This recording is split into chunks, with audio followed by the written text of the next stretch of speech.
Tengok budak seorang ni kira duit raya. Oi, banyaknya. Boleh belanja ni. Sepah-sepah. Nak hari ibu. Jangan campak. Baju ni bukan meletup pun. Kenapa hancur macam ni? Mana ni? Ambil dah cepat. Wow, kan cantik tu. Cantik. Dah pakai makeup mahal tak payah pakai filter dah. Dah cantik dah. Cantik. Ibu jangan macam ni, urus kita.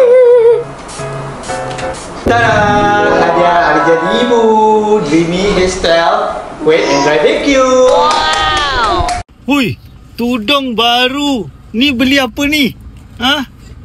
Gate apa tu? Gate telugur. Oh, pin baru, semua baru. Wow. Ya Allah ya Tuhanku, siapa tumpahkan kopi kat sini? Afia ke? Air tumpah. Ayah ni. Ayah yang minum air kopi tadi kan? Kenapa salahkan Afia? Ayah ni suka betul tuduh-tuduh Afia. Ayah punya kopi tu kan. Ayam dia ke? Okeylah. Tapi saya nak bersihkan. Apa susah-susah? Ibu dah beli spot cleaner ni daripada Rusel Tailors tau. Ayah guna je lah. Afia, nasib baik ada vacuum ni. Jomlah kita test. Kan Zahira? Betul-betul. Jom. Ni air kopi tadi ya Zahira. Okey, kita nak bersihkan dia. Switch on. Kita spray dulu dengan air dan kita vacuum. Ui, bersihlah.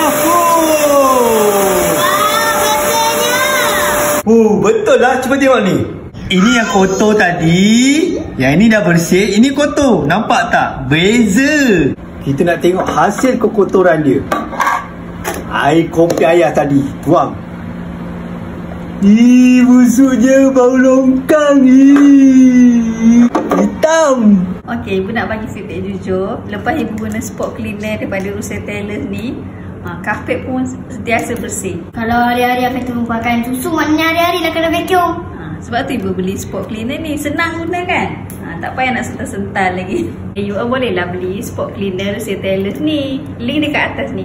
Ish, kotak apa yang besar ni? Nenek sakit belakang, Zara pula yang risau. Oh, Nenek Zara sakit belakang sebab nak tilam baru. Ni Origin mattress. Eloklah untuk orang tua. Kalau tidur mesti lena. Balik kampung semua berebut tilam. Afia sibuk nak bantai Origin, berebut dengan kakak. Tilam ni kalau Afia lompat-lompat, tak rasa pun. Tengok tu, masing-masing dah lena. Thank you Origin mattress, bye-bye. Hush, buat apa tu? Termakan juga dengan apa ibu? Dengan papa laris ni, ya Allah ya Tuhan. Sedap ke mangga ni Zahira? Sedap. Masa-masa manis-manis. Manis-manis? Macam makan gamis. Gamis? Ni. Uish. Afia makan. Afia pun makan? Dia. Sedap ke? Sedap. Hui. Tengok kakak makan tak berhenti. Ayah penat lah. Sedap sangat ke ni? Uish. Tinggal ni je Zahira makan seorang. La ilaha illallah. Nampak ibu? Tak. Wangi. Wangi. Bau susu.